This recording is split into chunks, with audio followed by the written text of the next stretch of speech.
Both sides of the road you have crosses.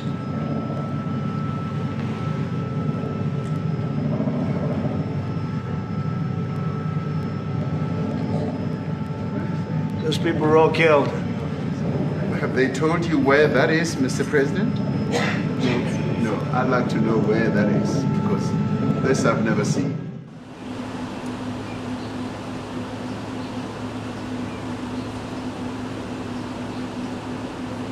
President Ramaphosa, how did the meeting go? Very well, thank you. Do you think the president heard you? Yes, he did. Very well.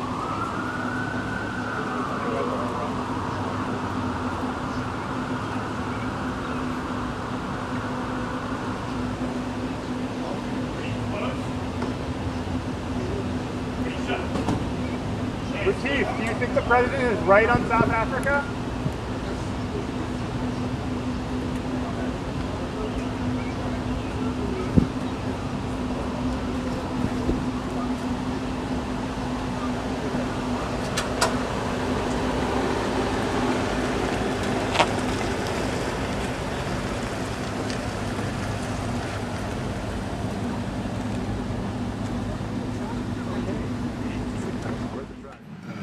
A lot of people are very concerned with regard to South Africa, and that's really the purpose of the meeting, and we'll see how that turns out.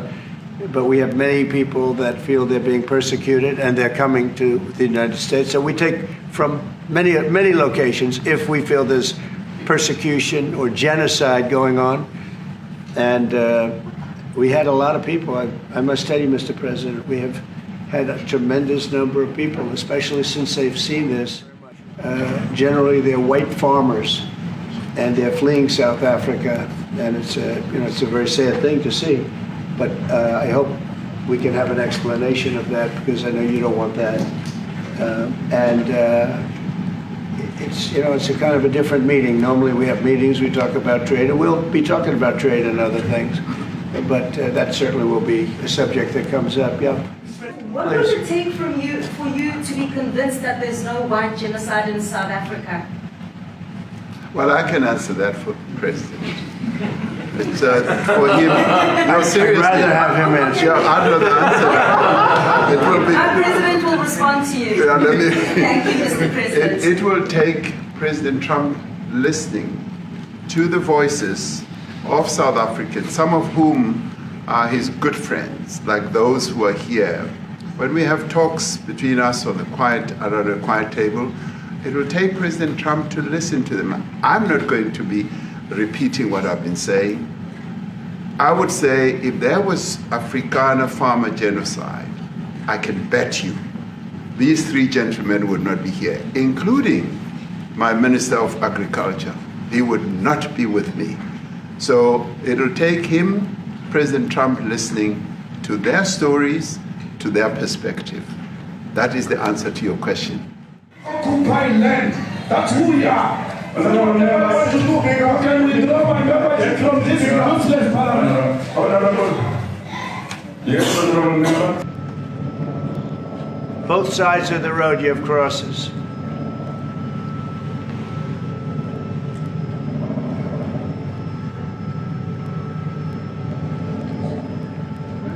Those people were all killed. Have they told you where that is, Mr. President? No, I'd like to know where that is, because this I've never seen. Okay. I mean, it's in South Africa, that's where. We need to find out.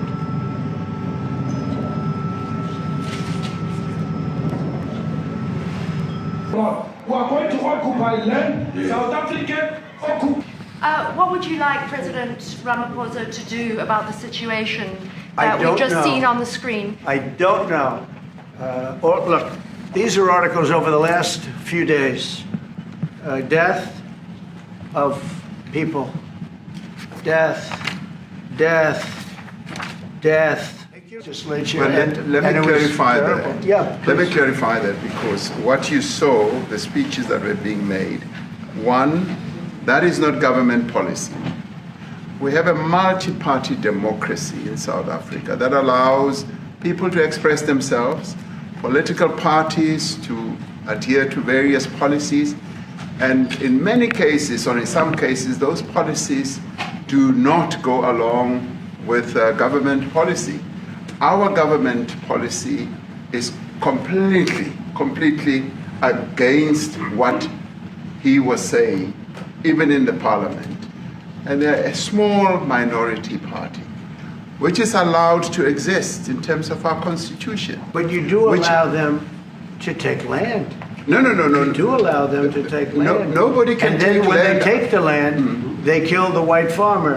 And when they kill the white farmer, nothing happens to them. No, there is Nothing happens to There them. is criminality in our country. People who do get killed, unfortunately, through criminal activity, are not only white people. Majority of them are black people. And we have now The been farmers are utilized. black. The farmers are not black. We- I don't now- say that's good or bad, but the farmers are not black. And the people that are being killed in large numbers, and you saw all those grave sites, and those are people that loved ones going, I guess on a Sunday morning, they told me, to pay respect to their loved ones that were killed. Their heads chopped off. They died violently. And, you know, I mean, we're here to talk about it, and I didn't know we'd get involved here. But I will say this, that if the news wasn't fake, like NBC, which is fake news, totally, one of the worst, ABC, NBC, CBS, horrible. But if they weren't fake news like this jerk that we have here, if we had real reporters, they'd be covering it. But the fake news in this country doesn't talk about that. We have too many deaths, but it's across the board. It's not only white farmers, it's across the board. And we need technological help. We need Starlink at every little police station. We need drones. I actually got drones donated for the peace parks to stop elephant and rhino poaching. But we need your help, sir.